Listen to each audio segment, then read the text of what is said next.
What's up, everyone? I am flying solo tonight. Liz has some stuff to do, some stuff she's taking care of. What's up, Mako Morph? What's up, Luke? It's good to see you guys in the house. I don't know where Kenny from Buckeye is. He's usually up in here, but it looks like he's fucking around. So we have a really cool guest on tonight. I was like super duper fucking hyped to get this girl on.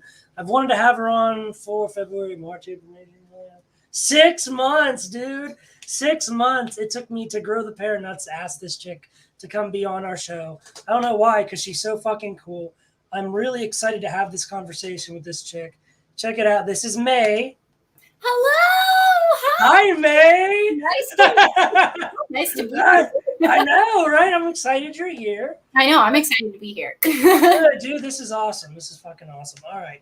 So let's do an intro. So May, tell everybody who you are, where you're from, and what do you keep, and a little bit about yourself. Okay, well, sounds good. Well, my name is May, and I'm just a reptile keeper. I'm from Washington, and I keep mostly snakes, but I do have a couple other like lizards, geckos, stuff like that. I have 34 animals. So yeah, I'm also a small business owner. So I do like jewelry, art, I thrift flip, stuff like that. So what is thrift flip? Thrift flipping, it's when you buy something from the thrift store and then you turn it into something like better, or you can upcycle it and change its purpose into just something that can be useful. That way we're, doing less waste, I guess. It's like a less waste type thing, which I really enjoy about it. So no, I 100% agree. And the big kicker on that, yeah, is the cost. Is the fucking cost, dude. So if you go, May, you have a YouTube, right? You want to plug your YouTube. So YouTube channel. It's just Meidusa. So right down there. Oh, over here. Side. Wait, there it is. Yeah.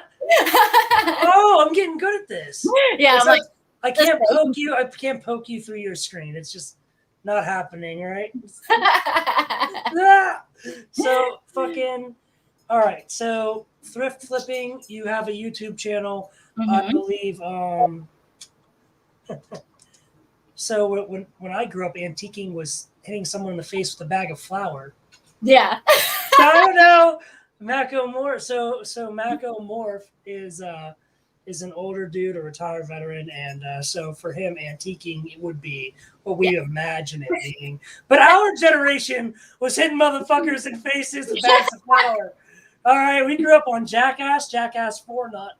Oh, yeah. I can't say I've ever done that kind of antiquing, but yes, I do a lot of antiquing and vintage stuff like that. Yeah, hashtag not sponsored. Jackass 4 is coming out. Bam Margera's not going to be in it. Yeah. So let's say someone wanted to buy your awesome upscaled recycled stuff. Where can they do that at? I have an Etsy account, so if you just go over to my my Instagram page, which is Meidusa Official, I have my Etsy linked at the top. So. Oh, there you go. And then do you have your little shop? Hell yeah. I named it Meidusa's Little Shop of Fun. So yeah, if you want to look it up, it's Meidusa_Lil_Shop_Fun. That's what I'm talking about. So yeah. What do you have on your shop of fun and your Etsy? Well, so the whole reason why I named it Little Shop of Fun is because I didn't want to just delegate myself to one type of thing. So I have just thrift flipped items that I've upcycled. I have handmade jewelry. I have been working on a bunch of like canvas prints because I'm like super artsy. So I like to paint and do other artsy things. So I have a lot of that stuff up on there, but I also have a lot of like vintage decor on there. And I try to tailor it to like animal lovers because we're all animal lovers, obviously. That's right. All the vintage stuff that I find, I primarily look for animal related things. So and you use this stuff in your animals' enclosures as well. Yes, I do. which I absolutely love. I sent your video, the one I believe, all I can remember is I think flowers going on top of a hide. Yeah. It became a beautiful like bush hide. Yeah. Sent that to so many of my customers because I do sell a lot of pets. Yep. And I do advocate for tubs. We'll talk about that later. But Yep. even with tubs, I tell them it is possible to give your pet enrichment, and I always do send them that particular video. Oh, when that first came out, I sent it out to like every person who ever almost emailed me through Morph Market to buy a pet. I put them in like a mass email and sent that video to them so they all had it. Oh, So well, thank you. well, thank you for putting that out so people like me in the beginning who were spending hundreds and hundreds of dollars on all this bullshit they don't fucking need. Oh yeah, no. I mean, like I said, I'm a very thrifty person, so any way that I can make things without having to like go into a pet store, because obviously like hides and stuff like that, or they're going to cost you anywhere from like $20 for something like this, this big at Petco or whatever. Yeah. Whereas if you just go somewhere else and learn to repurpose things or make them usable in some type of way for your reptiles, you're going to be able to save a ton of money doing that. So that was definitely one of the things I wanted to make a point when I started my channel, is just ways to save money while also offering proper enrichment, The theme of that whole, I would call it series, because you had a few, I'm going to call them episodes. You had a few videos like that. Mm-hmm. Well, balling on a budget. Every video, I'm balling on a budget, guys. And I know that was a great theme for that, because people don't need hundreds, almost up to $1,000 to make one beautiful pet enclosure, and you definitely proved that. I think for less than $50, you did better than what hundreds of dollars will get you at PetSmart or Petco. Oh yeah, I think my last Goodwill video that I did, I spent $56 and I got so much stuff. I don't even know what I got, but I got so much stuff. And, yeah, dude. Most of my non-planted enclosures, so my non-bioactives, those all have some sort of thrift item that I turned into something else. So, for like simple things like food bowls and stuff, like you want to go cheap on those because they're just food bowls, so 100%. You really need to get with a food bowl. So yeah, right. And so here's the right. Rat hides are way cheaper than snake hides, and a quarter of the cost, and it's still made of the same plastic. Yeah, it's exactly. Like I'm cheap. So I 100% agree. Yep, same. 100% agree. I make all my rat hides myself though out of wood because they'll chew that shit out. Mm-hmm. But no, 100%. So you have a big diversity of species and what you keep. Yeah. And you thrift, you DIY a shit ton. So how many animals do you have, and how many different roundabout species do you think you have? So 34 animals in total. I have 22 different snakes, 7 of which are ball pythons, and the rest are all different. So it's like I have a hognose, I have a Dominican red mountain boa, I have a red tail boa, I have a sand boa. I tend to keep a little bit easier of species, but that's mostly just because most of my animals are either rehomes or rescues. So yeah, we'll definitely go into that. Yep, that's right, 100%. So out of 34 animals, you thrift. What do you thrift flip? That's a new thing for me. I'm really going to have to master the thrift flip. Mm-hmm. Thrift flip. Right. So then the way you keep your animals is a particular fashion, right? You mentioned bioactive earlier. And the way I keep my animals is also in a particular fashion. Yes. And we have the same end goal. You really love your animals. I really love my animals. Oh, yeah. Oh, yeah. You want your best life for them. I want my animals, especially the ones I give to my customers, to have the best life. Oh, yeah, absolutely. Yeah. So if we have the same end goals, why, in your opinion, do you think there is such a gap between people like you and people like me? Guys, this is the nitty gritty, right? I am a snake breeder. May is a snake keeper. And as all of you know within our community, even though we have the same end goal, there's always been this little like tiff. It's like a tiff, yeah. I didn't Yeah. think tension was the right word. It is a tiff between the keeper and the breeder. It's a big gap that needs to be bridged. So we're going to start bridging that today. But in May, the first step in problem solving is admitting that there is. So, in your opinion, why do you why Okay. Well, a full-blown disclaimer, not a professional. So it's all just going to be based off my personal experience, okay? So when I first started keeping, I've had reptiles around my entire life. My dad was super huge into reptiles. But when I got into reptiles, I got into them around 2016. So really not that long ago.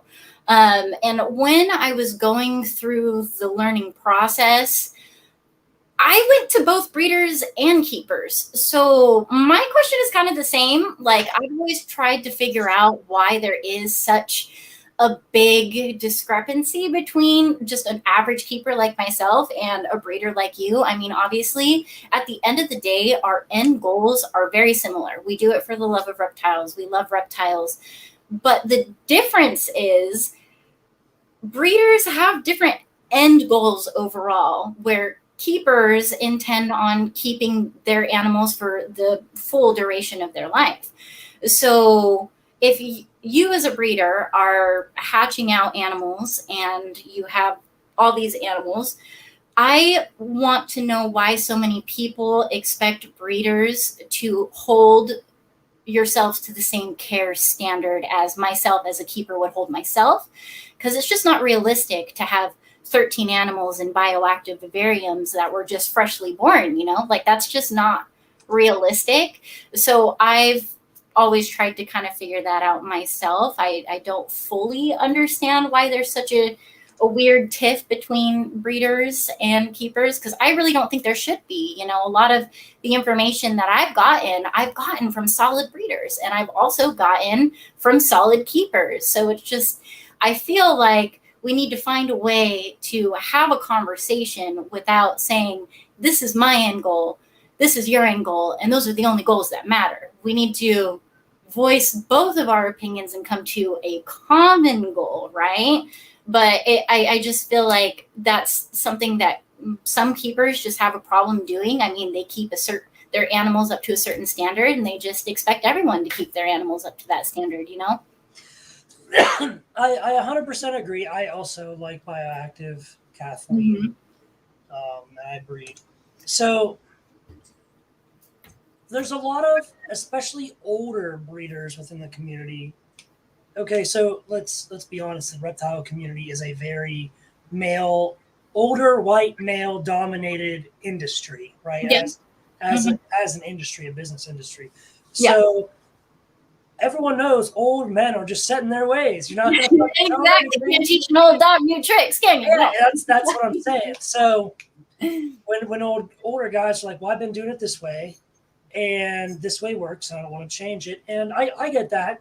If it ain't broke, don't fix it. But you can always improve. Yes. Always. And I think breeders, so I can only speak for myself. Again, like May said, I would say I'm a semi-pro. I'm not an expert. Yeah. I have a lot of experience. I'm really, really fucking good at ball pythons. I can tell you the anatomy, the physiology, how the DNA breaks down in the animal's blood work. Wow. Reptile medicine. Yeah. But, you have a red-tailed boa. I don't know shit about red-tailed boas. I could keep one alive. You know what I'm saying?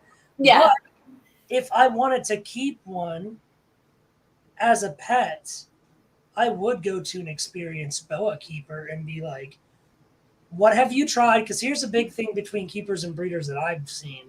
You guys will try a lot more stuff. Yeah. Than I think we will, especially as far as DIYs, like bathing your animals has actually worked as a form of like forced hydration when animals need rehydrated for medical purposes, and all these things that the keepers did that now help people in the veterinary industry, that help biological scientists, genetic scientists, right? Yeah. So no one and everyone starts out as a keeper. Everyone starts out as a keeper, man. It's true. I wish a part of me always wishes I would have stayed there because it's my favorite. So I'm going to right now, May. We're going to invade your privacy a little bit. Okay. And we're going to show this right here. So, guys, May, what's this? That is my reptile room. Well, half of it. But I remember, all right, you can see yours and mine, right? Yours is more aesthetically pleasing to look at with the eye. It's very feng shui. I would honestly, I would go in there with my dog and just lay on the floor. Oh, I do that all the time. Yeah, dude.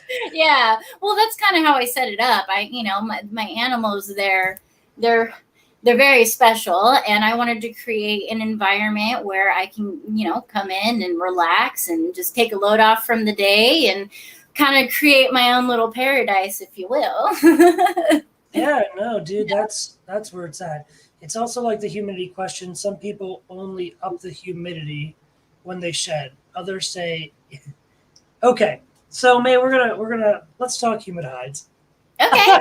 Let's talk Get into it. So, May, I came across the video a while back, and I believe it was snakes, because at the end of the video, I remember you holding up this giant see-through circular bowl with all these perfect. It looked like snake sheds in them, right? Yep, it's my shed globe. Because geckos eat their shed, so you should do that. I feed them to my isopods. So. Oh yeah, no, 100%. Yeah, so let's talk about in this video how you did humid hides, because what brought this up again was macomorph, right? It's also like the humidity question. Some people only up the humidity when they shed. Others say. So May, let's talk about your practices as a keeper and what you do for your species. So I don't really do it the same way that I used to when I made that video, just because my complete setup has completely changed. But when I first started keeping reptiles, I was so huge on the humid hide. Humid hides, for me, it's like they work wonders. It's just like what is that cleaning product? The ShamWow. It just gets rid of everything. Oh yeah, ShamWow. Yeah. So it's like I look at humid hides like that because I personally am from a very dry climate. I was just talking about earlier about how we're at 107 degrees right now and we're getting into August. But hot weather is dry space, right? So one thing that I had trouble with keeping my ball pythons was dealing with humidity and what they need, because they typically need 60% to 72, 75 when they're in shed, right? Well, for me at the time, I was working full time. I worked 3 jobs actually. So it was hard for me to set aside time to spray them all down throughout the day, right? So I was like, well, I've used humid hides for my leopard geckos before. Why don't we give it a whirl on my ball pythons and see if that helps? So the way that I do it is I just get a Tupperware, cut a hole in it, and then I'll decorate it sometimes depending on how crafty I'm feeling. But I always just keep those damp. I offer that in one of the enclosures. I would just keep it damp. That way they could kind of, similarly to how they would regulate their temperature, it basically is them regulating their own humidity. So when they want an uptick in humidity, they can go into their hide and have that extra uptick of humidity and shed. So that's kind of just how I've always been with humid hides. I have trouble keeping humidity high throughout the entire day, so might as well offer them something that they can choose to use if they want to use it, No, and so I'm glad you said it like that. My girlfriend is a keeper. She doesn't breed anything. She better be watching this right now. If you aren't Ashley. She said she was. Oh, you're hi. She always gets one of these every episode. Oh, I sneak one in there real quick. But So I can't remember what the fuck you just said, but exactly how you said it is exactly how she said it. Oh, you offer it to the animal. Yes. Whether the animal uses it or not is on that animal. Yes. I like that a lot because something that I say as a breeder is people, it's like Mako Moore said, people say humanity has to be like this or like that or whatever. Mm-hmm. What I tell people, and even before I was a breeder, when I was a keeper, I kept ball pythons in big tanks and shit. Man, Yeah. we didn't have anything else back then. I always told them, I do not dictate what the animal does. I watch the animal and it dictates what I do. Yep. And so I really like how you phrase that. Yeah. It's you're not putting what you believe before what the animal's trying to say to you. Exactly. And like, you know, with ball pythons, they're so sensitive to upticks in humidity. If they're too high, we could be risking an RI with them. And there has been times before I started using the humid hide that I would overspray. And I used to be a tub keeper. So like I would have my ball pythons in large 116 quart tubs. The humidity would get way too freaking high, but I didn't want to drill like extra holes in the tub because then it would go away too quickly. So, if you're offering them the choice at all times, then hey, that's on them. It saves you from that risk of potentially making the humidity too high for them, and I don't like risks. No, when it comes to your animals, Mm-hmm.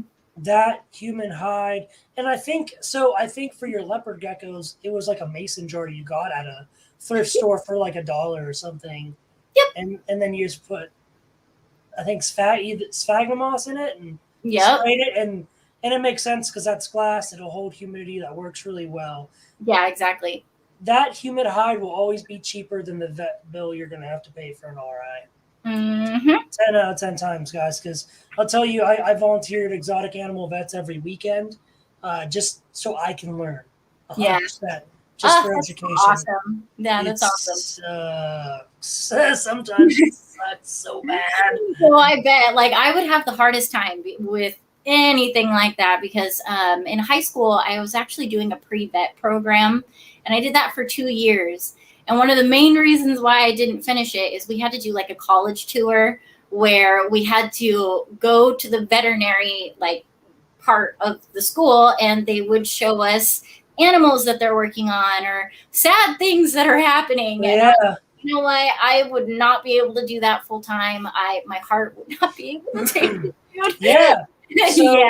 So the job with the highest suicide rate in the world is enlisted military personnel. Mm-hmm. Number 2 is veterinarian. Yep.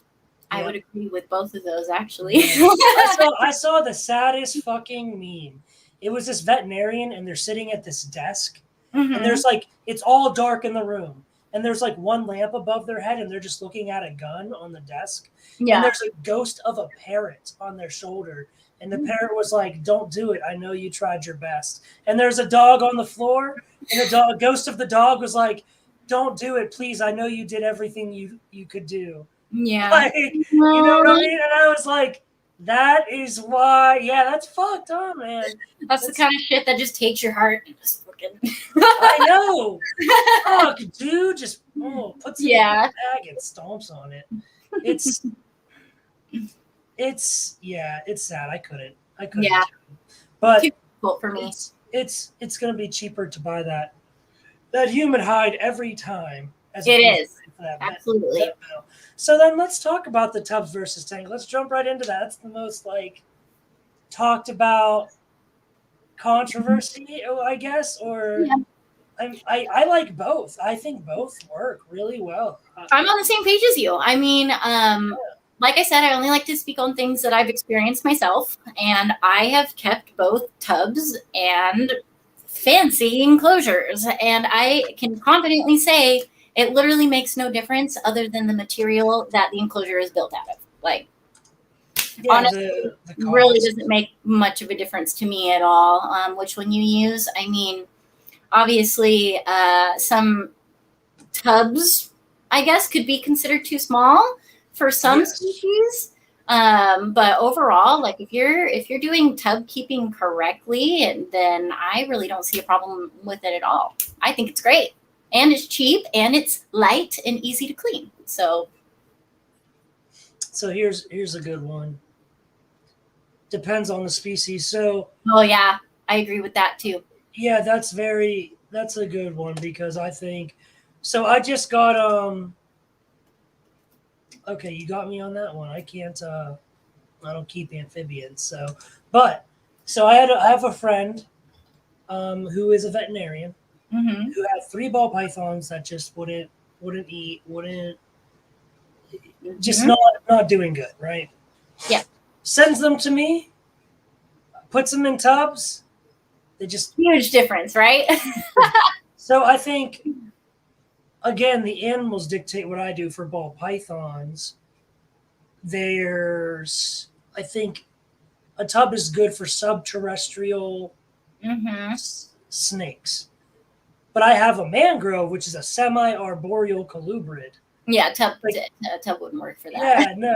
No. A tub is like a grow out if you get a huge tub and paint it all black and put a shit ton of enrichment in it, like, and that is still a grow out. Like I'm going to have to I'm buying that animal a Focus Cube habitat.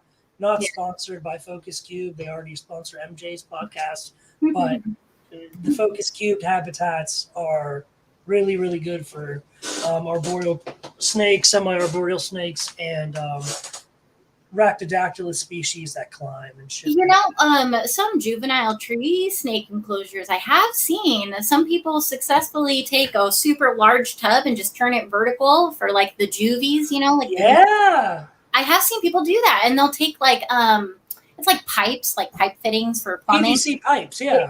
Yeah. And then they thread it through the tub, so when it's vertical, it's like they still have the perches, which I thought was neat. And plus, like the way that the lid comes off, it's basically like a front opening enclosure at that point, which I thought was pretty neat. I probably wouldn't do that for a full-blown tree snake or like a full-grown one. No, dude. No, but for juvies, you know, I could totally see that as being a affordable way to go. So yeah, no, tubs. So there's a lot of snake species that we are having trouble breeding in captivities. Mm-hmm. So chondros are one. So your green tree pythons, emerald tree boas.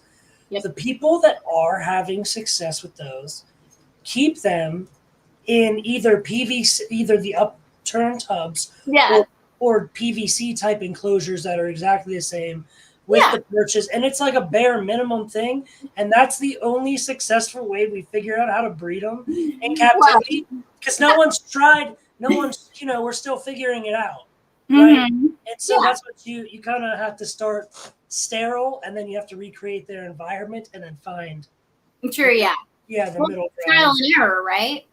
Yes. So one thing that I really liked was we'll invade your privacy again. This was one of my favorite things you did.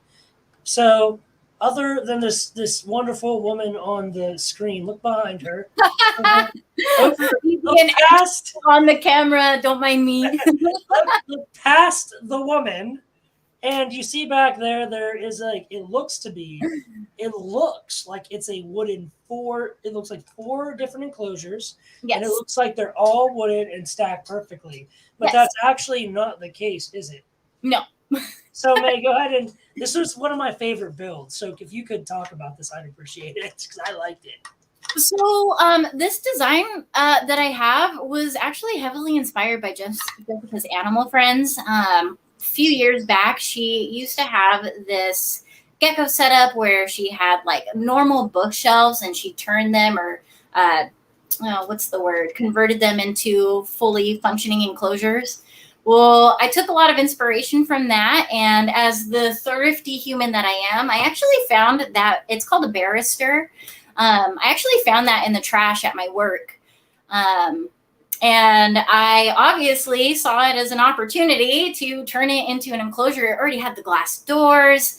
And all I had to really do was add heating elements to it. And now it's basically like I just have 4 perfectly stacked enclosures on it, which is great. It's worked out great. My Leos are super happy and healthy in it, and they have plenty of room. So it's great.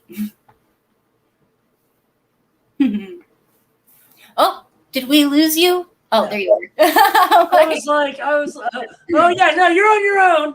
See you. Okay, no, I really did like that. That was the coolest.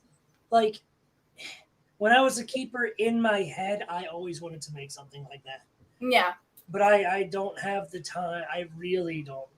I run 2 businesses, and I go to college, and I was in the Army. But now I'm breeding snakes full time, going to college, and still running 2 businesses. So yeah, well, I definitely got lucky because, like I said, I found that entire bookshelf in the trash. Like, what? That's so fucking wild. Yeah, so I mean, I got it for free, so had to turn into it. So, and your leopard geckos really did thrive really well in that. I liked that build, and I was like, man, I'll tell you what, when I get to North Carolina, I'm going to be doing something sort of similar to that, and I will. Yeah. Ashley and I will send you pictures along the way, but it will be for. Well, it's awesome because these barristers, they come in so many different sizes. Like, I've been debating on getting one that's like shorter but wider, and building that as like an upgrade for them. But I've seen some that are literally probably as long as this guy. So like 6 feet this way. And I just think it's crazy. I would love to get something like that and convert it into a leopard gecko enclosure. That is badass. So what is it? What's in that big guy behind you that's 6 feet? Oh, here we have my my red-tailed boa Brita. She is my pride and joy in the room. So we have favorites then? No, I mean technically no, but don't tell anybody. Yeah, I like big snakes, and I cannot lie. Well, it's just like, Brita, some of my animals have some very heartwarming stories, and because of that, I feel like I attach to them more than I do with other reptiles, because obviously reptiles, they don't attach to you, period. So the ones that have the cute stories behind them tends to make me favor them a little bit. So what's Brita's story then? So Brita is a rescue. I actually got her on Craigslist from the guy who rescued her. And her entire story was she lived 10 years in a meth lab, like a full-blown meth lab. And then that meth lab ended up getting busted, and she was confiscated from the people, obviously, because they're going to jail, so they can't take a boa to jail. But she was super heavily injured when they took her. And the guy that I got her from had her for about 3 years. So after they rescued her, he was the one that took her to do all the vet visits and healed her up. And then it took me a while to get him to like be convinced that I would be a great owner for him or for her. I had to like show him the reptile room and just be like, look, guy, I promise you she's going to be so happy here. So, but she did come from a meth lab, which is just insane to me. Like, what are people cooking meth doing with a reptile? Like, what the hell? That doesn't even make any fucking sense to me. Yeah, why? And Brita is pretty malformed. She has super heavy scar tissue going completely down her back. She's missing the front part of her like lip area, and she's got a nub and kind of like a kink on her tail. But that was primarily caused by the people feeding her wild rabbits. So, I mean, obviously, if you're a crackhead, you're probably spending your money on crack and not suitable reptile food. So the story that I got about her was they would catch, wild rabbits and just throw them in there with her. And she definitely suffered a lot of damage from that. That's for sure. So it's just a sad situation overall, but not anymore. That's so fucked. So do you have like any enrichment or anything up in there for her, or is she very and she does good with it even with all her deformities? So, I really don't see her really caring at all that there's enrichment in there. And I really think the reason for that is, when they rescued her in a 3x2x1 enclosure, and she had already been measured at 10 feet at the time. So if you take a 3x2x1 enclosure and a big old snake, like, there's really not much room there. It's like she was just sitting on herself.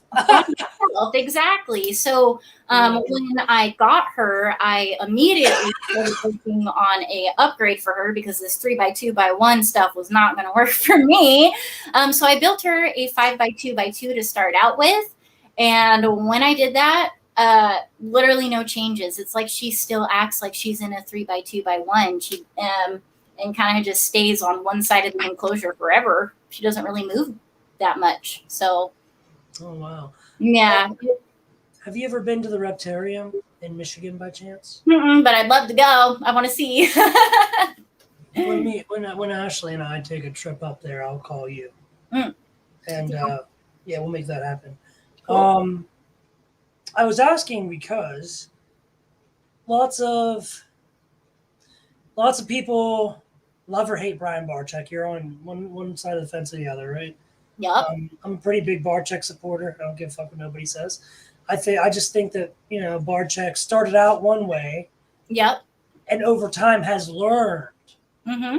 Right? And so that's what I think the deal is now. Lots of people say at the Reptarium, he has these large naturalistic enclosures and they're big and beautiful. And then they see species that are terrestrial and subterrestrial perching on trees. Like how, you know what I'm saying? So, but the thing is, if you offer it to them, they get the choice of whether or not they want to use it, right? Yeah. Breda's like, fuck that, man. I'm not. Oh, yeah.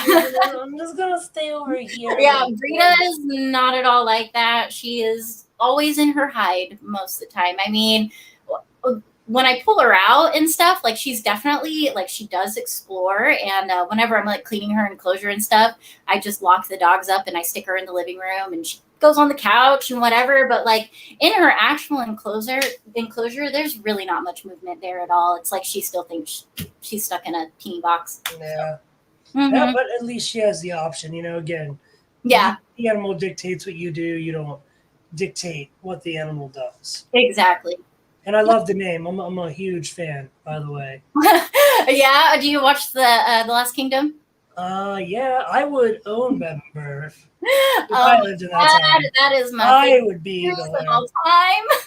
Dude, that and you like the 100 and you liked MCR. I was like, yeah. Yep. Those are all tops for me. Yeah, samesies. Yep. So here's a good one: minimum versus enrichment, reasons for having both, quarantine, and so on. So we just talked about you offer it to the animal. Yep. And they use it. So you got me on this one for the most part because I only have like 3 pets, a guinea pig, a hedgehog, and a blue-tongued skink. Okay. Other than, all the snakes and stuff that are animals kept in some type of enclosure that don't free roam my house. Yeah. So I see my skink always crawling on top of logs, even though it's a burrowing animal. Yeah. Right? Even though they are from Australia and they're typically in a, well, mine's an Indonesian. It's always in the water. Hold on.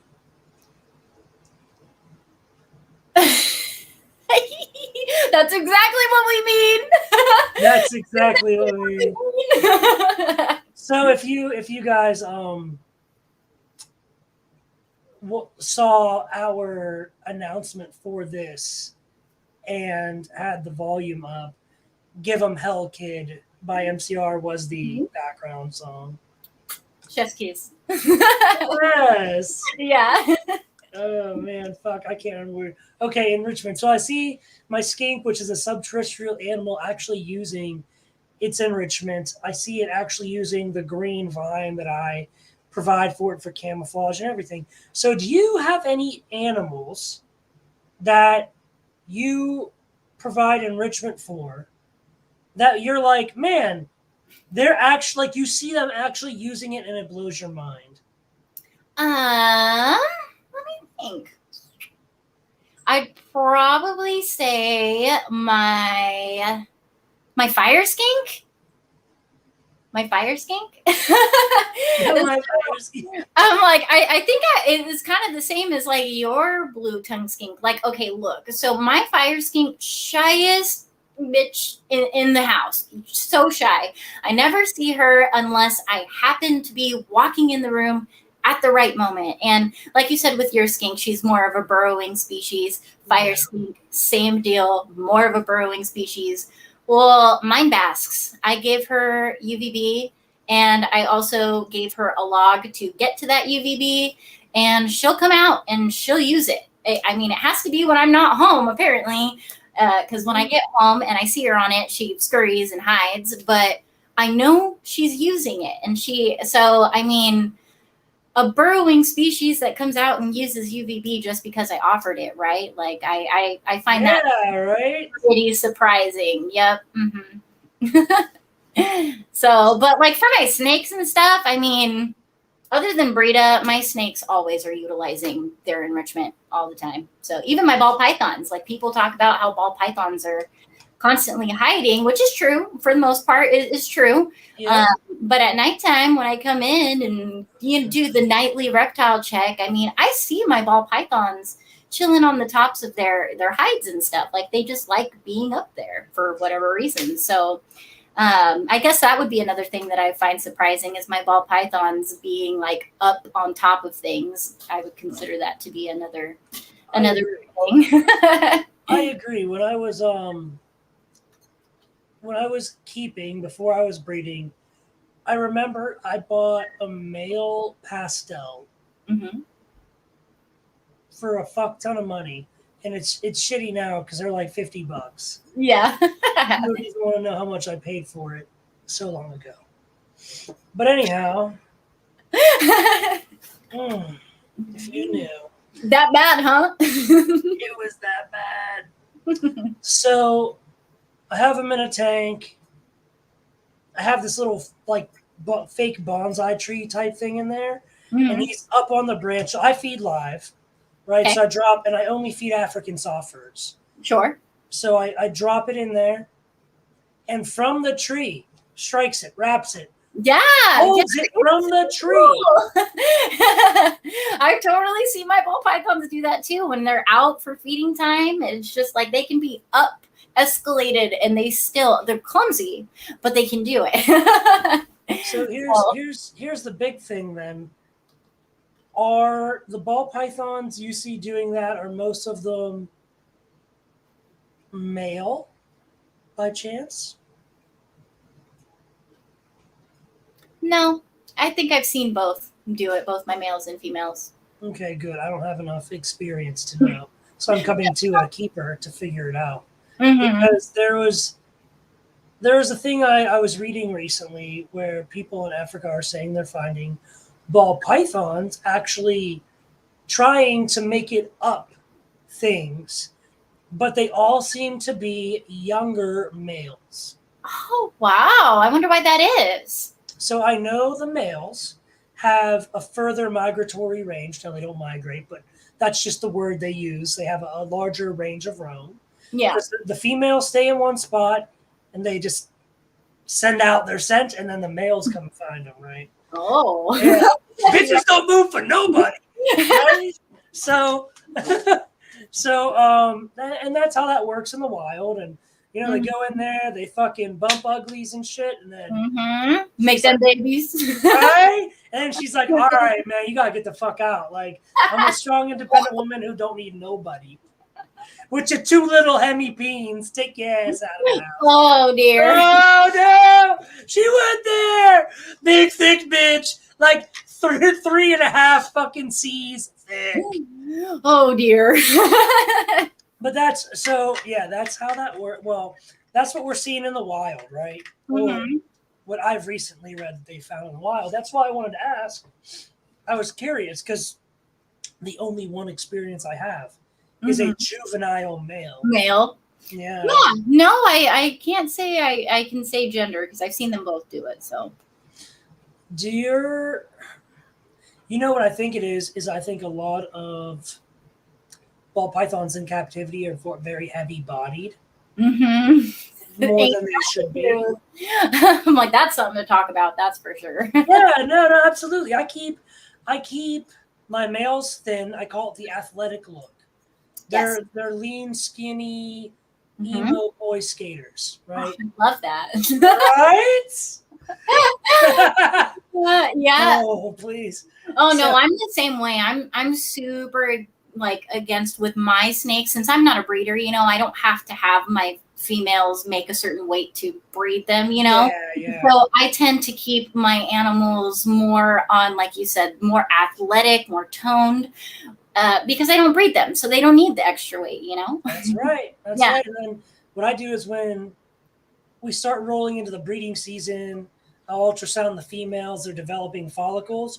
I know that at a certain point, that follicle is going to be so big they can't get it right through their body, so they stop eating. So that's the only time I do power feed to put fat on that female to give her the best chance of staying healthy through her pregnancy. But I never go into the breeding season with an overweight or even a thicker female. Yes. Yeah, I keep them thin for 6 months, and then I pack weight on them.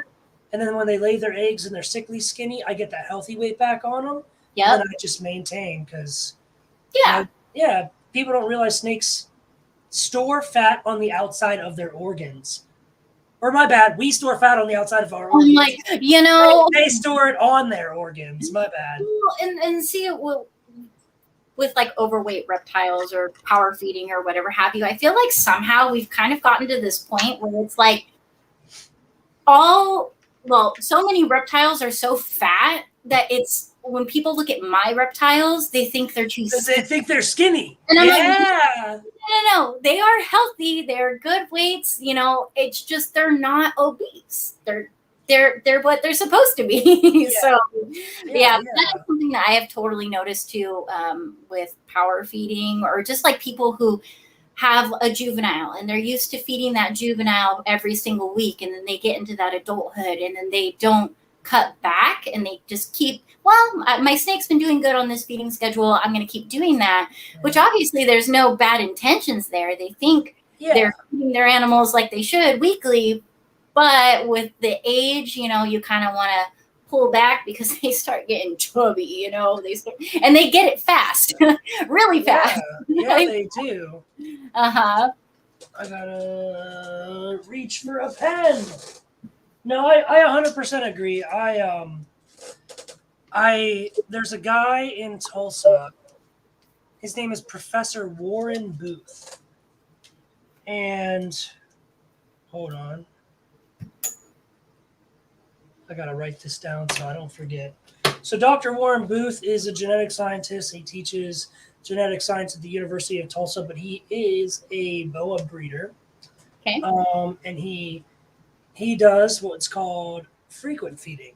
So frequent feeding is something he's been experimenting with. Okay. So we don't really know a lot about it, but you feed every 4 or 5 days, sometimes even 3, so more frequently. But your prey item's really tiny. Yeah, it's way too small, right? Mm-hmm. But it trains it in theory.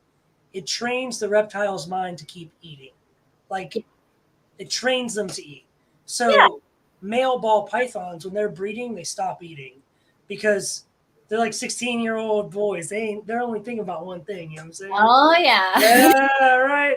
So that's they don't eat. They're always at the front of the tub waiting to get paired with that female.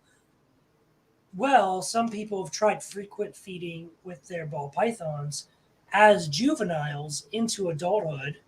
Okay. And they have their males eating through breeding season.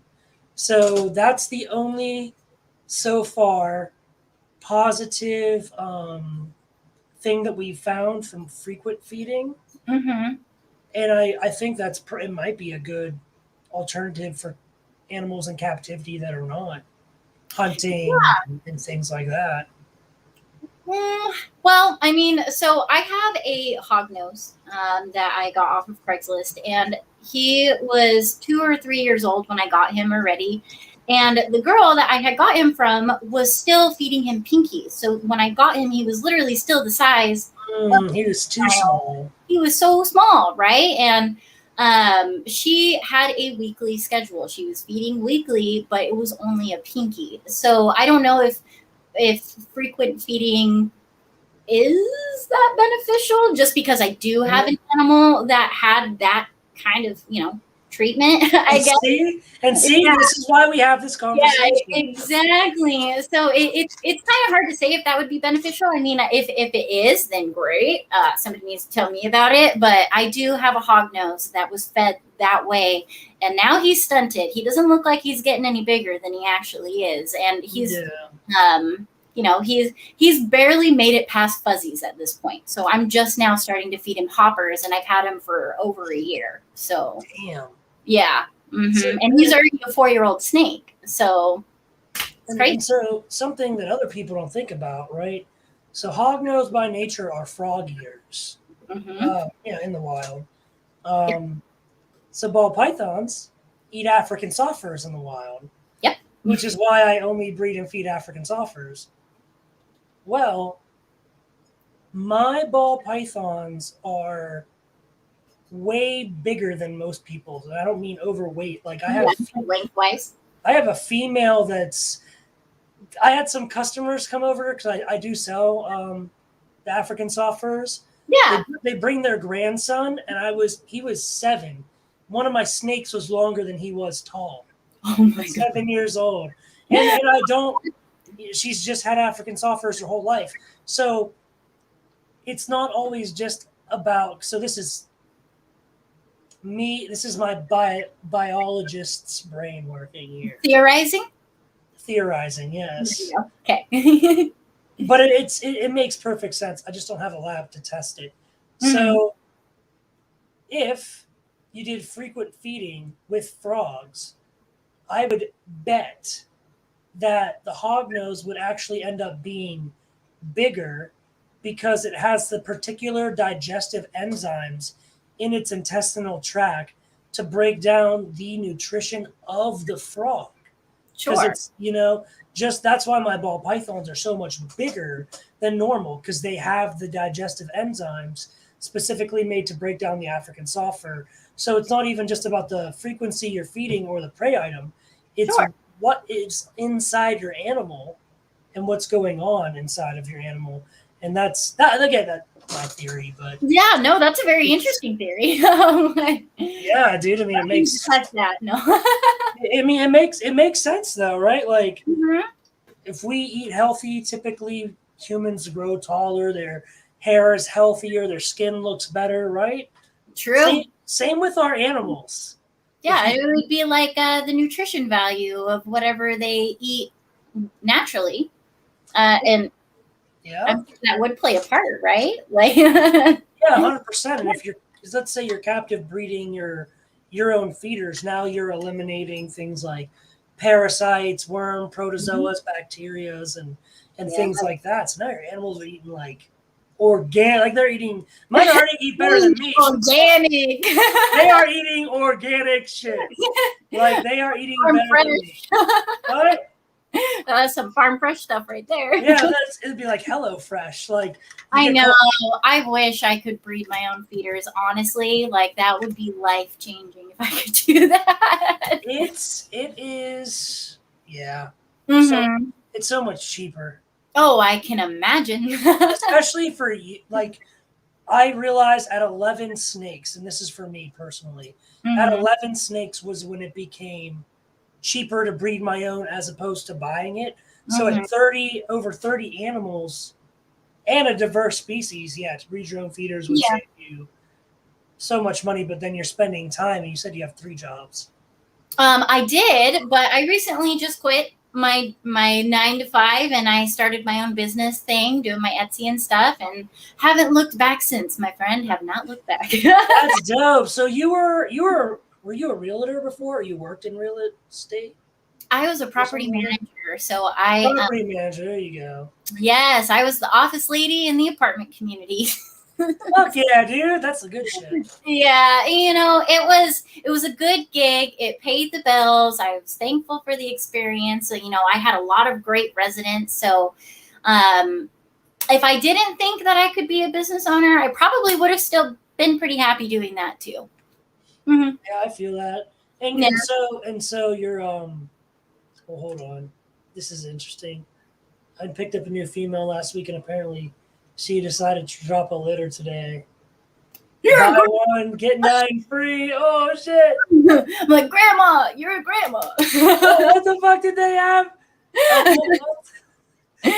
Picked a female, and apparently oh my gosh, that's crazy. Buy one, get 9 free. So a litter. So did you buy a boa then, Kathleen? Because a litter means live birth, clutch means eggs. So that's why I was just asking. Yeah. Oh, my bad. I bet it was a feeder. Oh, feeders. Okay, I was gonna say, wow, that was lucky if you got a snake and then it had some babies for you. Yeah. Right. Yeah. Fucking. I've only ever got that lucky once. So you said you feed your snake sheds to your isopods, mm-hmm. which my girlfriend is bioactive. Oh yeah, that's where I got my isopod. Actually. Oh shit! Look at that shit. I did. Thank you for supporting our business. Oh hey, I've business? looked up to Ashley since I've discovered her, so I couldn't think of anybody better to buy isopods from. So she's shorter than me, so I've looked down at her since I discovered her.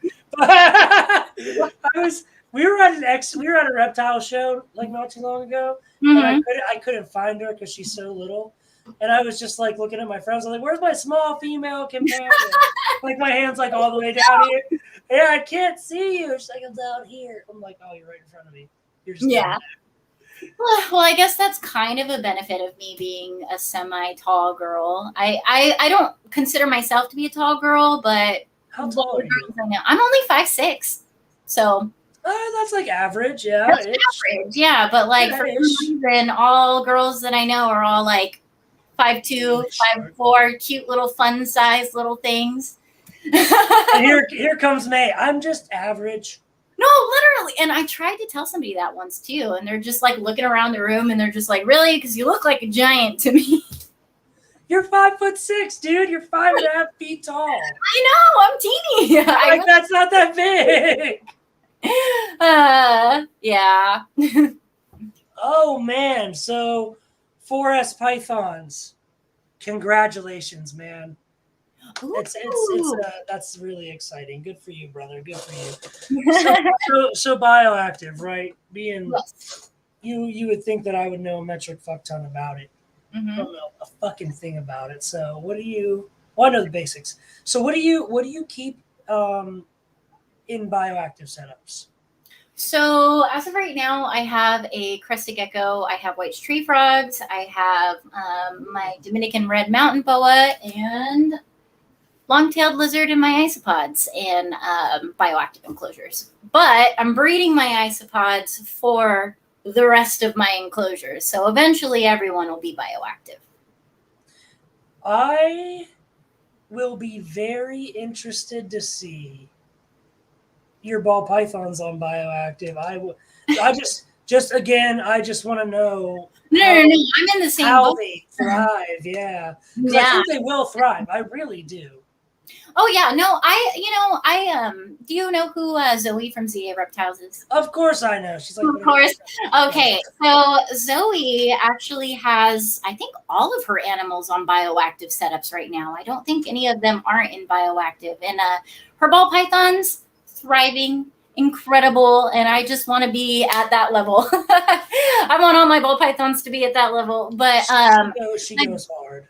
My biggest concern with that, though, is how many plants are going to get squished in the process. Oh, yeah. Like, what plants are going to be hardy enough for my fat ball pythons to sit on without them completely destroying it, So it'll be interesting to play around with different plants and see which ones work better with them. So. Well, look at that. dwarf species of isopods for ball pythons. Oh man, okay, that makes sense. Good to know. Thank you. Yeah, for real. Yeah. Yeah, good to know. So the next time you buy isopods from Ashley, use discount code BF10, boyfriend10, for 10% off. Okay, BF10. No, I want to support her. I don't need no discounts. Oh, She supports me on my Etsy too, so it's kind of just like a I fun know. business owner. She was like, May, send me this necklace. I was like, oh, that's cute. I did. I had to do a little bit of an extra. Oh yeah, you did. I was like, girls and their girl stuff. Hey, we can't help it. We Yeah, can't. I know. I'm over here like guns, drills. Hey, we have the. I can do that too. Oh yeah, no. I enjoy. So totally off topic. Mhm. I was in the Army for 10 years, so I shoot a lot of guns. I enjoy instructing women on shooting because typically, and this is like one of the most accurate, true statistics ever, women Yeah. are better marksmen than men are. And it's because you guys have a lower center of gravity. 100%. That would make sense. There was one time we were shooting, and everybody was having the hardest time hitting the target. And I don't shoot often. I really don't. Like my entire family is pro gun, obviously. So yeah. my family does a lot of that. Well, I went out, I did it, and it was like maybe my second or third time shooting, and whoop, and they were like, "How did you do that?" I don't know. You ever play Call of Duty? Like no. However, I can get down on Borderlands. Now that I can do Borderlands. I fuck some Borderlands as well. Yeah, I very much so enjoy the Borderlands. Yes, as do I. I'm a big Fallout guy. Period. I've been real nostalgic on my Nintendo Switch though lately. Just I'm all yeah. I got the Pikachu and Eevee one, and I was just like, I got that too. yeah, dude. I do. Gosh, I played the Let's Go Eevee so hard when I first started it. Like, oh yeah, yeah. So I'm all about the Switch too. That's my gaming. Oh yeah, dude. Nintendo is my gaming preference of choice. Yes. I'm a fun fact about me. Mm-hmm. I am a ranked Pokemon player in the U.S. Really? I have been playing Pokemon since 1998. Incredible. Like, it's, fuck you. You're going to drop out of high school and never be nothing. I'm a ranked Pokemon player. God damn it. Hey, that is a flex if I ever heard one. I'm like, that's a flex. You know how many Pokemon people there are out there and you're actually ranked? Incredible. Yeah, I know. Yeah. So speaking of Ashley isopods and Pokemon, to get back onto animals, sent me a shirt today, and it's like it says isopods, but in the Pokemon font, and it was a Pokeball, a Great Ball, and an Ultra Ball, but they were rolled up isopods, painted like balls. Incredible. I was like, why don't you have that? Yeah, I would wear the shit out of that. So yeah, dude. So bioactives then. Yes, bioactives. So isopods, what are springtails? Are those bugs as well, or plants? Yeah, they're just don't really know exactly what kind of bugs they are, but they're a great cleanup crew. So that's what I'm saying. Yeah. Oh gosh, take my computer. Yeah, no, it's cool. Look. But yeah, no, I don't really know a lot of why we use springtails. Maybe it's because they're easy to breed. To use for a cleanup crew, but I do have those in all of my bioactives as well. And what's really great is they breed like crazy, so you can just take some from an enclosure and create your own culture, which is just and then dump them into another enclosure. It's great. Yeah, dude. Yeah. No, that's good shit. Oh, there you go. That's what I'm talking about. That's the purpose of the springtail. Ah, okay. Well, there you go. Told you I don't know shit. I know I use them, but there we go. I don't know. All I know is bioactive. I really do like it. So the only thing you really got to change on bioactive is food and water, right? Food, water, and I mean, obviously you want to spot clean. Like you don't want to just let it go to hell just because you have cleanup crew in there. So the stuff that I do, I normally just do it weekly. I trim back the plants. I spot clean where I need to. I try to keep the glass clean, just stuff like that. But it's a hell of a lot easier than going in and changing your substrate every single time. That's for sure. Yeah, I know. Mm-hmm. I have to literally have to have a dumpster. Yeah. Like, trash can isn't enough. I have to have a full life dumpster. Like you have to rent one. Yeah. Holy shit. Yeah, dude. You have to pay through the company to have the dumpster. Yeah. Since I still live within the city limits, I still have to pay the tax for trash, even though I'm not using city trash. It's bullshit. Because I breed my own feeders, so I keep my rodents on hemp bedding. Oh, so nice. yeah, oh dude, it's so good. Yeah, I have heard good things about it. So yeah, I'll have to tell you all about it later. It's really awesome. Yeah. But so when I say a fuck ton, like I have hundreds of snakes. I have thousands. Yeah. Of well, you like you said earlier, you were saying you keep all of your breeders on cocoa cores. Oh, Reptichip, right? So, oh my gosh, yeah, I could totally see that filling an entire dumpster or at least half of it. Oh, dude. Oh, yeah. It's insane, man. It's ridiculous. So I definitely, if it's my pet, I definitely want to have it bioactive. Yep. That's the way to go. I mean, 100%. I have my discrepancies with it being good for like beardies. But like other animals, I think it's great. oh yeah. Yeah. And so like I think it's great for pets, but why me as a breeder, I can't keep shit on bioactive. No, that's just not realistic for you. No, it's the cost would be too high. Yeah. So I would not be able to afford to produce the animals. Then there's also certain things I like to control. So when a female sheds, this is my company policy. Immediately her tub gets a deep clean, no matter what. Because in the wild, the only time a female ever really moves from her like burrow or nest is after she sheds, poops, and pees. Because no rat is going to come near there when it smells like snake shit. Yeah, of course. So I deep clean the whole tub, and they always go right back on food, like bang on. And everyone knows how notorious ball pythons are for, going off food. So if I'm trying to breed a female and she doesn't have enough fat on her body to make it through breeding season, she is going to throw slug infertile eggs. And when a female slugs out or reabsorbs her follicles, it's just as hard on her body physically as laying the eggs. Yeah. So you might as well just get her to lay the egg. So I have to control certain things to make sure females do that in a healthy manner. Yeah. If I went all bioactive, it would just take that ability away from me to control that. And I just feel like I love that keepers mimic the wild, but I'm not keeping them in the wild. This is kind of No, I mean, like if you have the ability to give your animal top-notch care, why wouldn't you give them top-notch care? Yep. Whereas like I said before, you're a breeder. You don't intend on keeping every single animal. You keep them temporarily, and it doesn't make sense to have crazy enclosures for every single animal you produce. Especially, like I said, if you're just going to have them for a short amount of time, like at least breeders that I've talked to, it's like they hatch out an animal, right? They make sure it has like a month of solid feeding or a month or two of solid feeding, and then they make room for more. And so that's exactly it, man.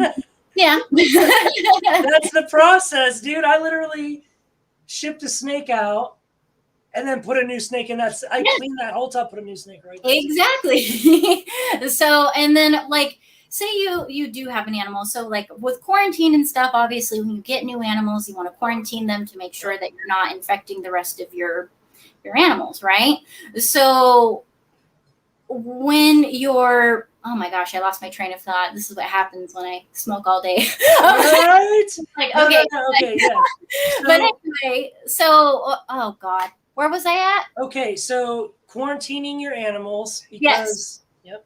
Quarantining your animals. So, when you're getting new animals, you want to make sure that you're not infecting them with anything. And I feel like that's why breeders have such minimal requirements, because they need to be able to keep an eye on what's going on with the animal. You know, whenever I get a new animal and I quarantine my animals, they literally get paper towel, a cold hide, a warm hide, and a water dish. And Yep. that's it. They're and they're not even in like an actual enclosure. I keep them in like a plastic tub because it's easy to disinfect. It's easy to relocate around the house, and it just makes sense to give minimum requirements when you're trying to keep an eye on their fecal. Like if you have a bunch of dirt in your enclosure and you haven't quarantined your pet, and then it lets a fecal go, how are you going to know what was actually in the fecal or what was in the substrate? So I don't know. I don't know where I was going with this, but it makes sense to me. No, we were talking about I mean, Yeah. I took a lot of dabs today. Fuck. So we were talking about how keeping animals at the minimum as opposed to giving them enrichment like bioactive and really this is a big summary of everything we've talked to up to this juncture. Is it's species dependent, it's what works for you, Yeah. and there's a fuck ton of right ways to do it. Yes. All right, so at the end of the day, I need you because you buy snakes from me. In turn, I take money and I'm able to make more snakes for more people like you. Yeah. And so it's you know what I'm saying? Like, yeah, I totally get it. Like I'm right on the same page with that. Like I said, I have a lot of friends in the community who are breeders, and I have a lot of friends in the community who are keepers. And I feel like we can learn from each other. And I feel like we just need to understand that our end goals, although we love reptiles the same, our end goals are going to be different. And that's what's going to change what we do ourselves with keeping reptiles, with you as a breeder keeping reptiles, and me as a keeper keeping reptiles. So, and here's the other thing is like my pet blue tongue skink is kept extremely similar, if not exactly the same as a lot of your pet lizards. It's then it's like, I mean, if you live with Ashley, I see the enclosure she makes.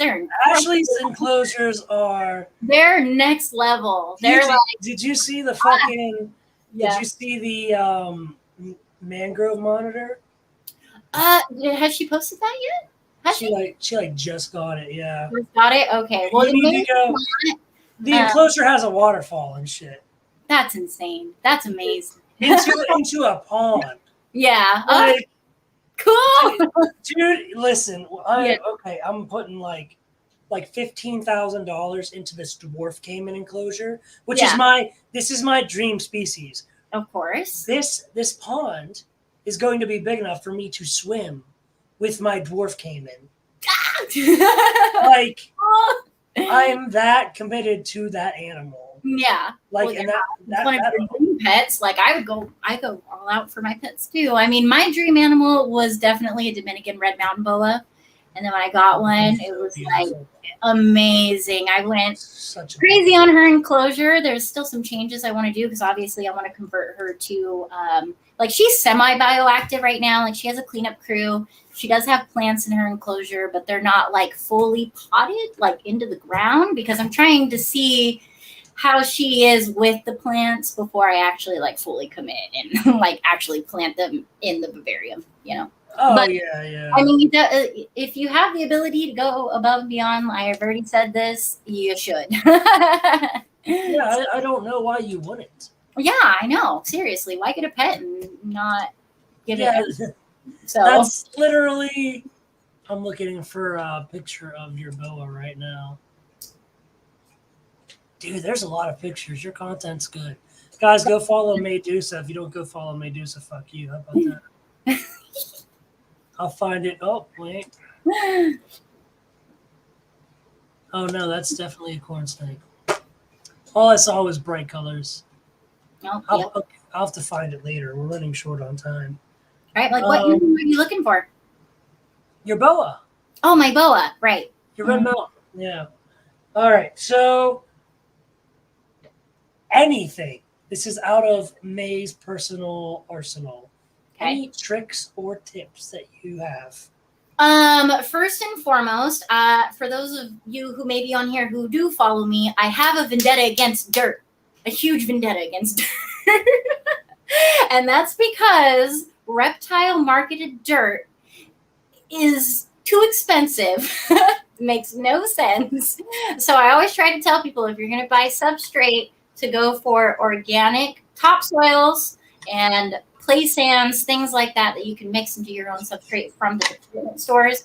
Obviously, if you're a well-versed reptile keeper watching this, that's probably not going to be anything new to you. But when I completely redid my reptile room and made all of my enclosures, I needed a lot of dirt. And buying reptile branded dirt is not the way to go at all. How is that, man? Yeah, so I mean, that's probably like one of my biggest tips, because I'm such a penny pincher that buying honestly anything. I'm such a penny pincher. I'm such a penny pincher. Like, honestly, anything that's marketed towards reptiles, you can probably find a product or similar to it, not going through a reptile store or pet. Yeah, like a mm-hmm. Yeah, like a chain store and buying that name brand shit. Yeah, I feel you. Mm-hmm. Yep. And then, oh gosh, what other tips and tricks do I have? I feel like if I'm on here and a lot of like reptile OGs are watching me, they're not going to be very I didn't know. I don't even think. I mean, I know I have good tricks and tips, but I never think about them until like I make little videos. So I put out an Instagram and IGTV video, or maybe it was a post. I don't know. But I was cutting an egg, a ball python egg, right? Mm-hmm. And I showed this thing I do. I call it the pinch and roll method, where I just grab the egg because it's like sort of leathery. And I pinch it and roll it back and forth like this, and it actually separates the membrane. Oh, okay. From the eggshell. So when you cut the eggshell, the snake is still in the embryonic sac. Yeah, I have seen that before. Actually, I've seen a couple of videos like that. So. Yeah, So I did the video and I cut the egg in a letter C, and I pulled it back. And in the video, you could see the membrane slowly start to come off the egg. Yeah. And so it's shit like that. I never, if I ever think of it, I'm like, oh, I need to make a video right now. Yeah. Well, all my tips and tricks are going to be mostly based on how you can save money, because that's just kind of my shindig. Like, I love that, dude. That's my shindig. I don't like to fall into marketing and advertisement and spending way too much money on things that I can get for cheaper somewhere else, or if you just open your mind creatively a little bit, like I said, there's some things that you can get from thrift stores that you can repurpose into things that can be DIY'd or can be used as a reptile supply. I do know there's kind of like that argument where some people prefer not to use things that aren't reptile branded for their animals because they think it's not like super close to like their environment, or like, I don't know if you've ever heard anything about that before. But I have. I get comments about that on my YouTube videos sometimes, where people are like, I can't believe you use this for your leopard gecko. That's not nature or whatever. Like, somebody was so stressed that I decorated the back of my enclosure with old record covers that I used to. I remember. I love that. And somebody was so mad about that. And it's like, look, this is for me. They're not going to care whether I gave them a background or not. They're just going to keep doing their thing. I mean, so I like to encourage people to be creative and come up with other ideas to save yourself money, because reptile keeping can be expensive. And let's be real, exotic vets are hard to find. Oh, yeah. And when you do find that when one of your 30 animals is sick and you got to take that animal in, and all of a sudden you're dropping $900 on something super simple, you know, like you need to have those funds in your account to, you know, for emergency situations or anything like that. So, oh, 100%. I have things set aside. So my vet fund, I have $5,000 in my vet fund. Nice. Everybody needs a vet at all times. Yeah. Like, vet fund, get one. Yeah, right. So I'm a vetted breeder. So all my animals, they come with like certificates of authenticity. It's like was certified healthy by vet. I, Brandon Hernandez, and it like has my name. I as the breeder stand behind this animal. I guarantee the sex, the genetics, the health, everything. I have a picture of the animal on the scale, so you know how much it weighed on the certificate the day it shipped to you. Like that's the kind of breeder I always wanted to be, and I was like, that's what I'm going to be like. And that's awesome. I mean, it's like you're giving them all the information they need to know about that animal, just straightforward. Just straightforward. Yeah, and on the back is all of that. So that's the front. On the back is a full care sheet. Yeah. So, I mean, I feel like you're really setting the standard by doing that, because I don't think I've ever really talked about this on my Instagram, but my first ball python, Kenai, he is the one that has the wobble. So I purchased him because his hatch date fell on a very special day to me. So I decided to get him for that reason.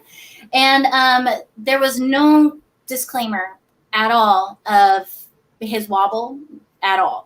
So when I bought him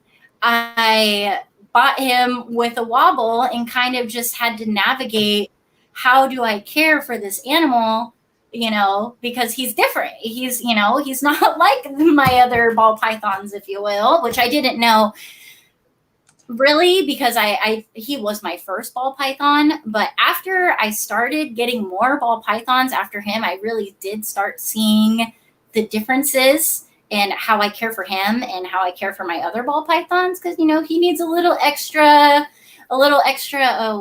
care, I guess, is how I would word that. Oh God, you disappeared again. I'm like, you keep. I'm right here. I'm sharing your screen. Oh man, I'm like, you keep making me like the centerfold, and I'm like, get me out. You're far prettier than I am, so you have to be the centerfold. Oh my God. It's the hair, honestly. Your hair is far like darker and nicer than mine. It's way both of our hair is pretty shiny. Yours is definitely nicer. I'm like, my hair is pretty shiny. I got like that Hawaiian mop going on. It's quite healthy. I'm a little peanut butter and jealous. I like it. Thank you. It took a long time to get this way because, you know, I'm an elder emo. So my hair is also an elder emo. Yeah, my hair is so oh fuck, there it is.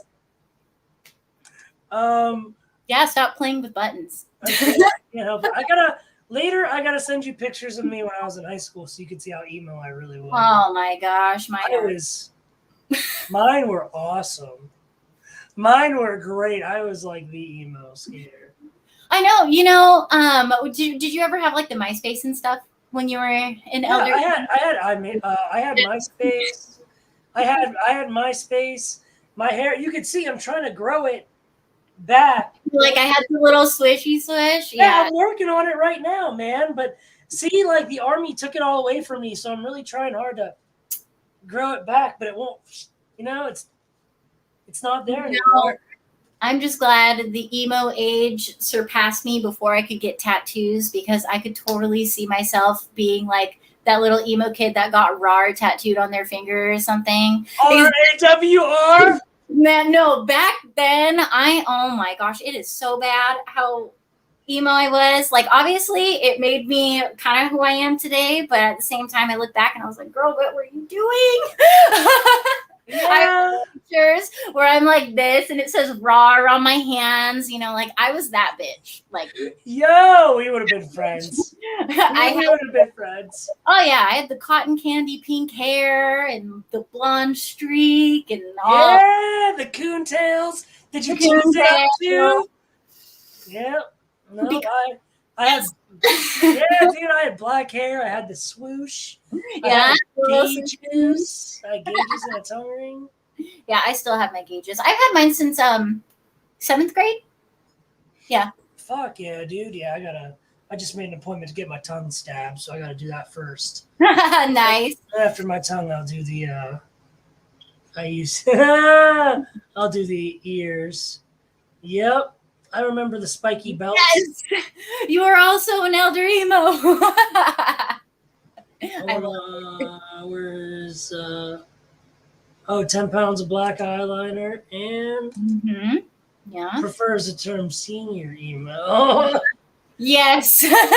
She's older than both of us. Hey, that's totally fine. Somebody had to start it, right? That's right. Yep. Oh, that fucking sucks.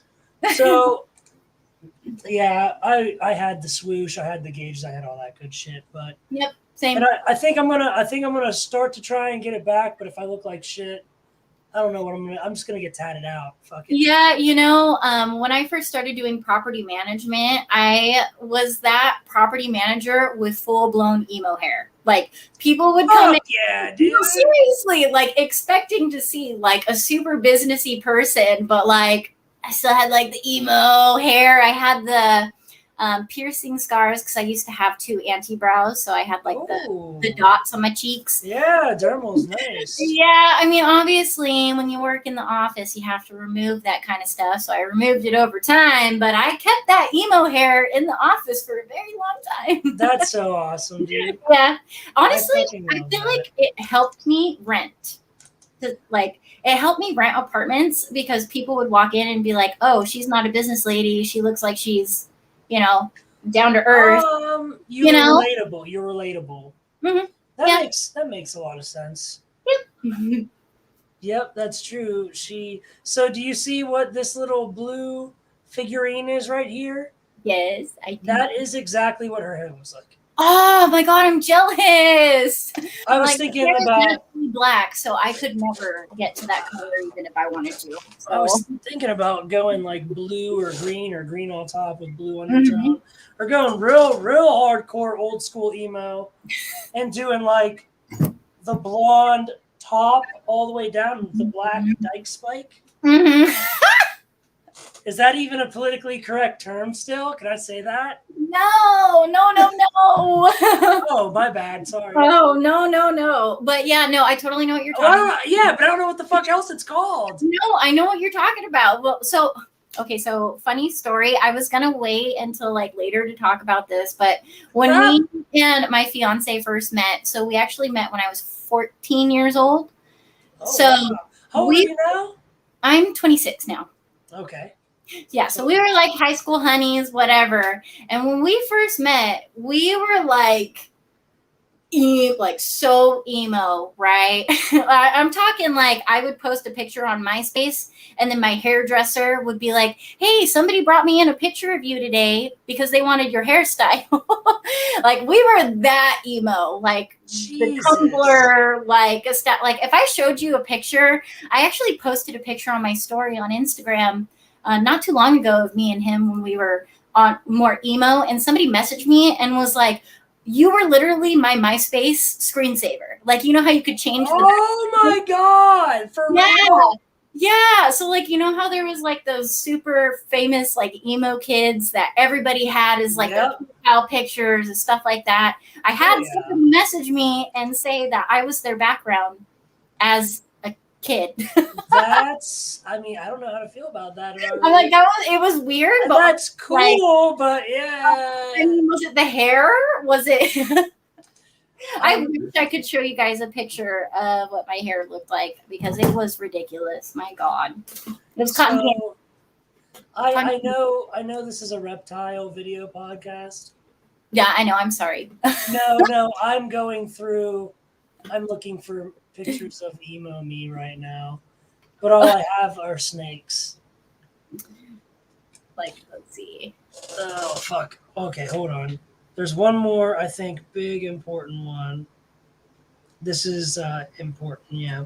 In your opinion, what are some steps that can be taken to bridge the gap between private keepers like yourself and commercial breeders like myself?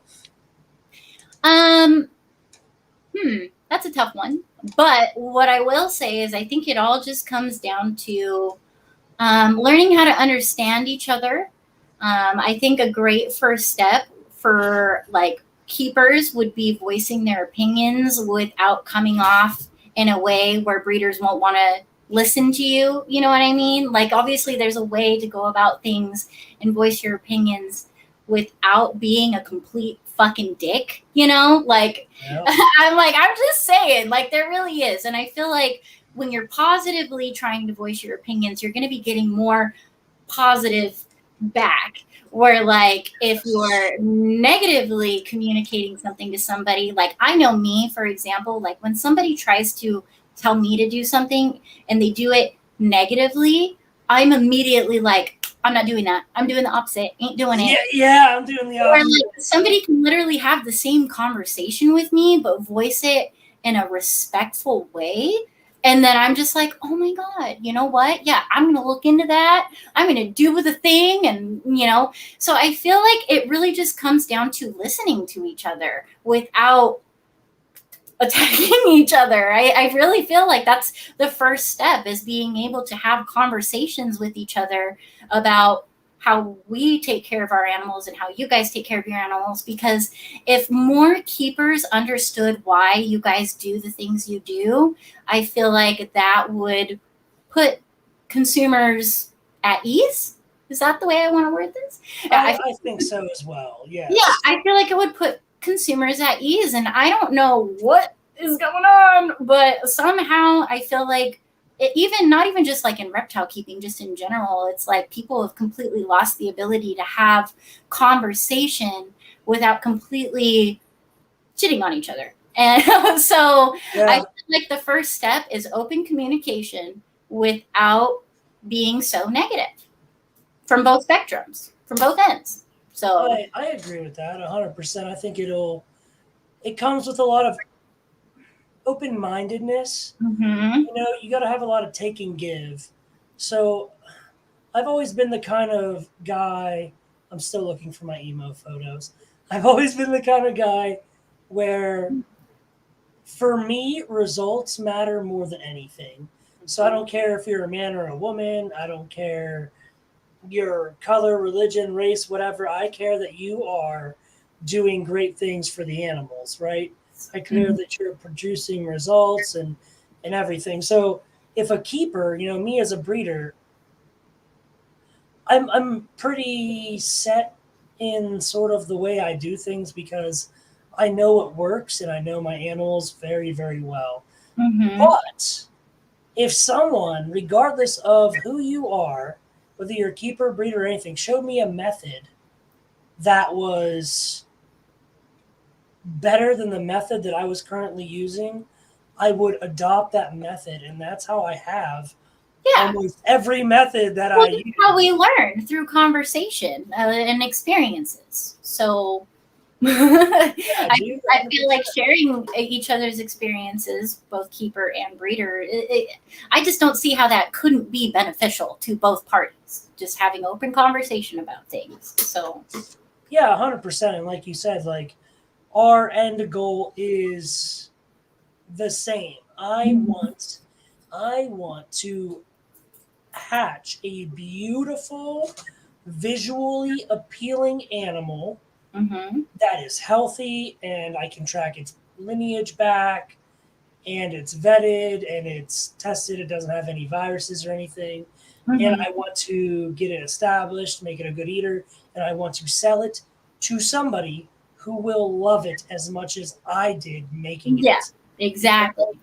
And that's it. I want that person to enjoy that animal, and I treat every customer like they're a $5,000 customer. So I don't care if you're buying an investment snake that's thousands of dollars, or a $50 pet ball python. Yeah, of course. I treat everyone exactly the same. I'm still trying to find. I'm in Germany right now. Oh, nice. Yeah, I mean that's going through my album. Like I'm in Germany right now. Oh my gosh. So, You're like, I have a lot of stuff to sort through here. yeah, I've been in Europe for like the past 5 minutes. I can't help it. But I told you I'd keep you for 2 hours. I've kept you for 2 hours and 5 minutes. So I'm gonna have to. You're gonna get the emo pictures privately. Okay, well, sounds good. I'll send you mine too. I have to show you a before picture of my fiance from then and now. You wouldn't even recognize him. And I did want to say there was something that you mentioned earlier, and I would like to say both emos and gym rats. Oh, I'll get there. Don't worry. That's coming. That's coming. Not yet. That's coming. Kathleen said she's gonna check my IG. Kathleen, they're not on my IG. They I don't know where I think I know where they're at.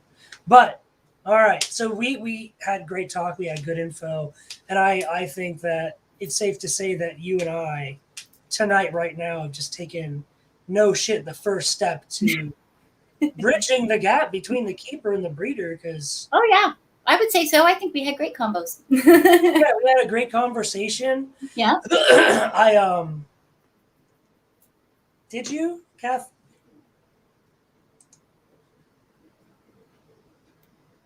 Oh fuck, she did. I haven't looked at it yet though. Kathleen, I'm working. I'll look at it in a little bit. So, we had great conversation. I absolutely love how you do the human hides. I seriously loved your background record decor. Thanks. I can't believe someone would fucking shit on that. Yeah. Well, it is what it is. I mean, everything, there's always going to be someone, right? Yeah, but that shit was awesome. They don't even see the same way we do, but yeah. Ignorance. Anyhow, thank you, May, for giving me your time. We're going to end this with the Revolution round. The Revolution round is going to be like 5 questions. It's going to be bam, bam, bam. It's going to be quick. Cool. And then we're going to call a night. So I know your time is valuable. Thank you so much. Yeah, no problem. I was so happy to be here. So, yeah, dude. And let's finish it out. The last 5. Ready? Cool. What's your 1 rep max on bench press? Don't know anything about bench press, but I'm a 145 on squat. The booty gains. The booty gains. All right. Yeah, we're talking about the candy. Do you say caramel or do you say caramel or caramel? Caramel. Caramel. That's what I'm talking. See, Liz, sucks to suck. Caramel. Caramel reminds me of like a old lady from the South. Have you tried caramel candies? Caramel and butterscotch. Not my caramel candies. I love it. This is gonna be the post on Reptile Revolution Instagram. Yay! Sucks to suck, Liz. Liz is not a caramel. She's a caramel. Favorite band. Favorite band, A Day to Remember. Okay, I see you. Yep.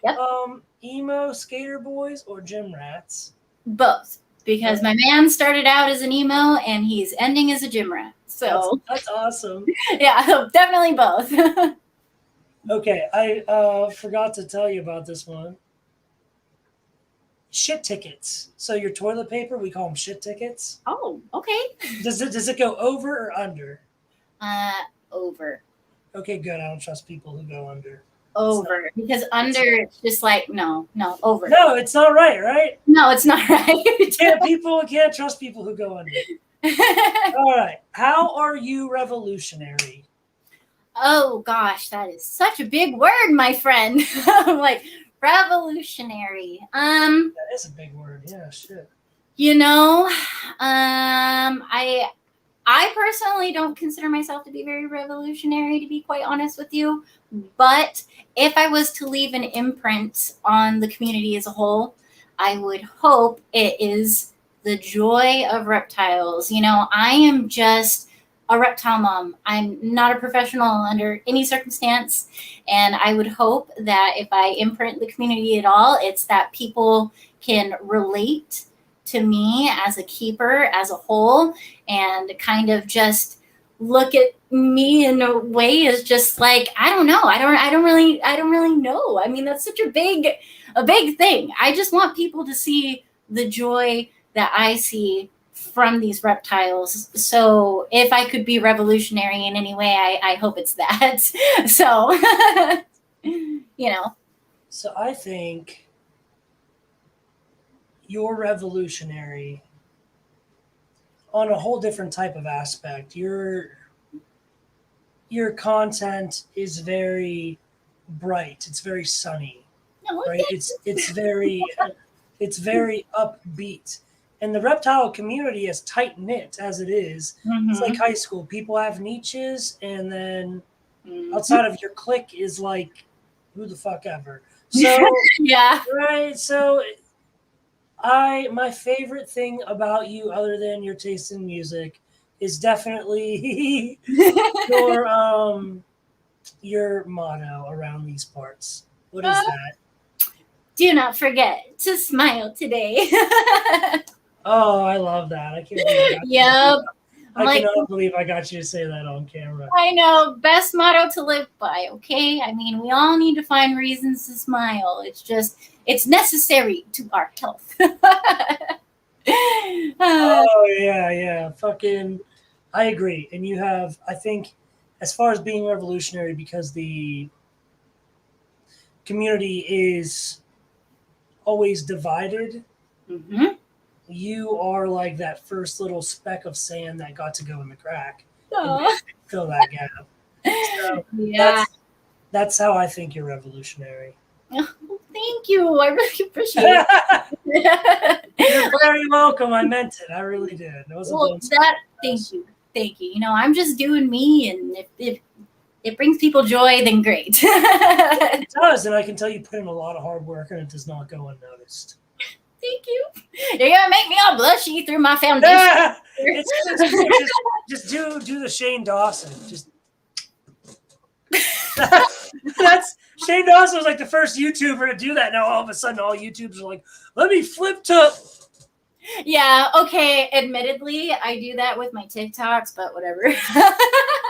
Oh, see, that's the Shane Dawson right there. Yep. That's the awesome. Transition. Yeah. Right. Well, thank you, May. We're gonna call it a night there because okay, sounds good. I'm gonna get high as fuck and go to bed, and I'm sure you're gonna do the same. Same. Like, thank you so much to everybody who came. Yeah. Oh, for fuck's sake. Yeah, thank you everybody for showing up. I really appreciate it. I know we had like a lot of people come in and out and stuff. And May, thank you for your valuable time. Yes, thank you for having me. Absolutely. And I will probably message you email photos after this. Sounds good. I want to see them. Yeah. All right. Bye, May. Bye. See you later.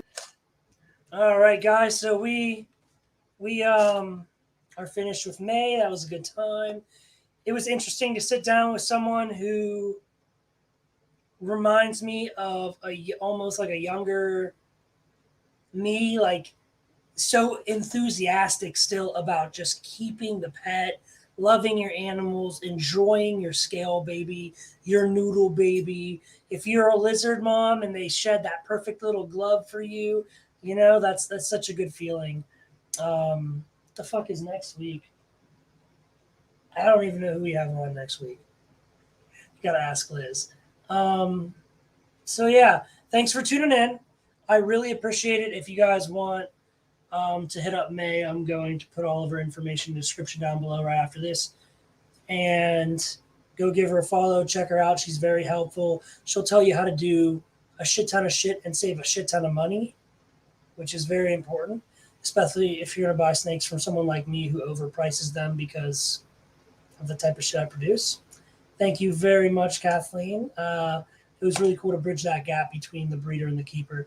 So if you guys don't have anything for me, I'm going to make like 2 titties and bounce. And so you guys have a good rest of your week. And I'll see you next Wednesday. The Shane Dawson, but waving.